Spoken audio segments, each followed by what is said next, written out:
మాజీ ఎమ్మెల్సీ బాగా బ్లాక్ ఆయన వీళ్ళందరూ 5 ఉన్నారు మొత్తం నాశనం.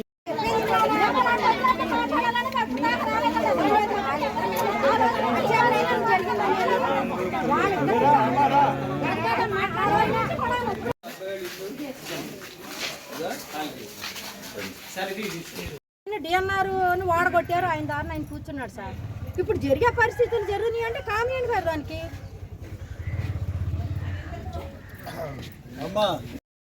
ఎప్పుడైతే వీళ్ళందరినీ తగిలించానంటే ఇష్టం వచ్చినట్టు దళిత క్రిస్టియన్లు వీళ్ళందరూ కూడా భయం గుప్పట్లో ఉన్నారు. మరి ఏదైతే వినాయక నిమజ్జనంలో ఊరేగింపులో జరిగిన దాడి ఏదైతే ఉందో అది ఒక ప్లాన్ ప్రకారం, పద్ధతి ప్రకారం కొట్టాలన్న ఉద్దేశంతో దళితుల్ని రూపొందించారు.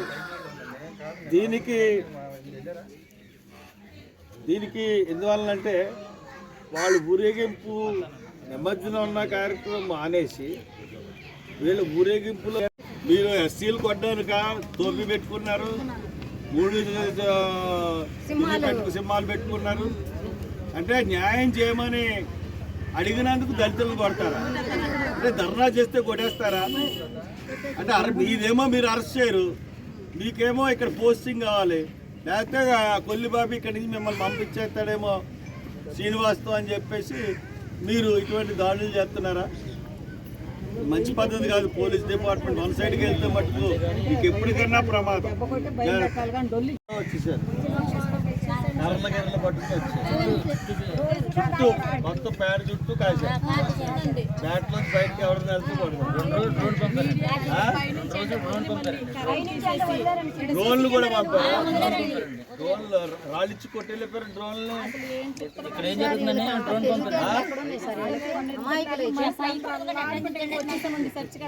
అందరూ ఇక్కడికి వచ్చేసారు.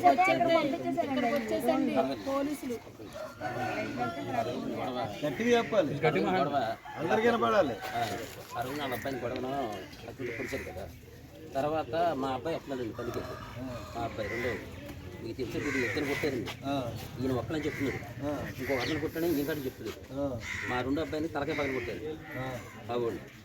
అంటే ఈయన కొడవలు కొడుతుంటే వెళ్ళాడు. ఎవరు కొడుతున్నారని చెప్తే మా ఉండగడ్డ లాగేసి తలకాయ పక్కన కొట్టేసి పక్క పడేది. తర్వాత అన్నీ అన్నీ తర్వాత మాకు చెప్తాడు ఒకరోడు వచ్చి మీ అబ్బాయి 4 అబ్బాయిని కొట్టారు. నేను పరిగెత్తుకుని నీ పేరేంటి? నీ పేరు? ఇంటి పేరు? పయ్యద్దు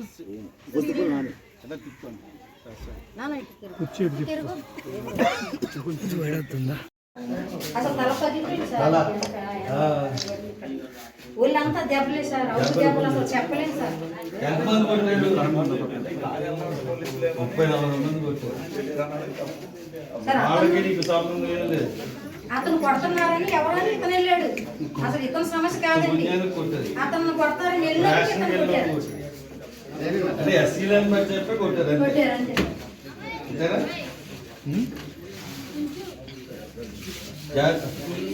అమ్మా నేను ఎస్సీ కమిషన్ రాస్తాను. నీ పేరేంటి?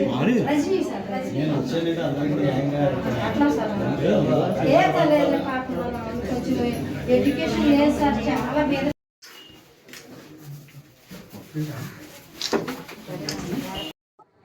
దానగూడెం ఈ యొక్క వార్డులో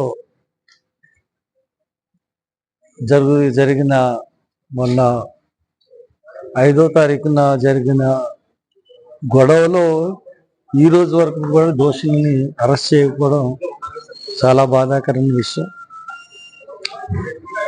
పైగా ఎవరైతే దాడి చేశారో వాళ్ళని ఎమ్మెల్యే సర్టిఫికేట్ ఇస్తూ ఉన్నారు. ఆయన లేడని ఏంటంటే కొల్లి బాబీ అన్న అతను మెయిన్ ముద్దాయి అని చెప్పి ఈ దళితపేటలో చెప్తా ఉన్నారు. దళితులందరూ కూడా ఏకంఠంతో చెప్పారు. ఇప్పుడు వినాయకుడి నిమజ్జనానికి వెళ్ళినప్పుడు అనవసరంగా 2 దళిత యువకుల్ని అనవసరంగా ఉత్తు పుణ్యాన్ని కొట్టడం జరిగింది. కొట్టి కత్తితో పొడిచినట్టు కూడా మనకి కనపడతా ఉంది.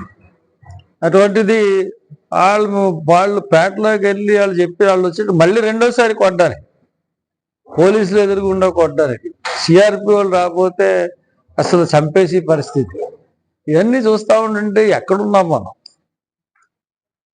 అన్న పరిస్థితి వస్తుంది.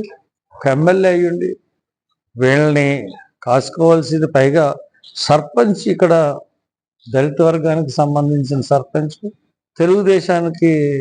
తెలుగుదేశంలో జాయిన్ అయిన సర్పంచ్ ఎలక్షన్స్లో. అటువంటి సర్పంచ్ని వాళ్ళు వ్యతిరేకించి ఆవిడ చెక్ పవర్ రద్దు చేయించి ఆవిడ మీద ఆరోపణలు చేసి అసలు నిధులే ఏమి ఇవ్వట్లేదు. నిధులు ఇంకేం దుర్వినియోగం చేస్తారు? ఏదో అడ్మినిస్ట్రేటివ్ కారణాలతో సస్పెండ్ చేసి నిధులు లేవు కాబట్టి ఆ రకంగా ఆవిడ అక్కడ సంబంధించిందని చెప్పి ఆవిడ మీద ఈ కొల్లి బాబీ అన్న అతను అరాచకం చేస్తా ఉన్నాడు. అతని ఆధ్వర్యంలోనే ఇసుక దందా నడుస్తూ ఉంది.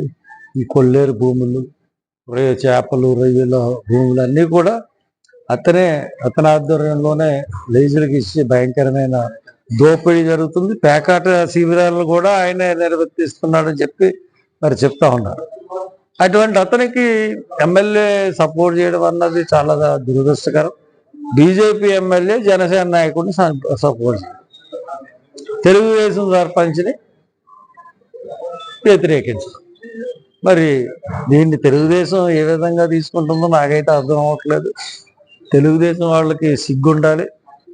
తమ సొంత పార్టీకి చెందిన సర్పంచ్ని ఇంత అవమానానికి గురి చేస్తూ ఉంటుంటే ఆ పార్టీ వాళ్ళకి సిగ్గుండాలి. లోకేష్కి కానీ లేకపోతే చంద్రబాబు నాయుడుకి కానీ. మరి ఇక్కడ ఈ పరిస్థితులు ఉన్నప్పుడు మరి అది బయటికి కూడా రానివ్వకుండా ఇక్కడ వీళ్ళందరినీ మభ్యపెట్టి ఈ రోజు వరకు కూడా మెయిన్ ముద్దాయని చెప్తున్నట్టున్న ఏ8 కింద పెట్టి అతన్ని అరెస్ట్ చేయకుండా, ఎందువల్లంటే పోలీసులు కూడా అదంతా కొమ్మక్కయ్యారని ఇక్కడ ఉన్న గ్రామస్తులు ఆరోపిస్తూ ఉంటారు. కాబట్టి ఇటువంటి పరిస్థితుల్లో ఇమీడియట్గా అతన్ని అరెస్ట్ చేయకపోతే ఒక 3 రోజులు పోయిన తర్వాత నేను మళ్ళీ ఇక్కడికి రావడం జరుగుతుంది. చలో గానగూడెం, కైకలూరు అన్న పిలుపు కూడా ఇవ్వడం జరుగుతుంది. ఖచ్చితంగా అతన్ని అరెస్ట్ చేసి వీళ్ళకి ఎస్సీలకి రావాల్సిన షెడ్యూల్ క్యాస్ట్ ఎస్సీ కమిషన్ ద్వారా రావాల్సిన హక్కులను కూడా వాళ్ళకి ఇవ్వాల్సిందిగా కోరుతాం. Thank you.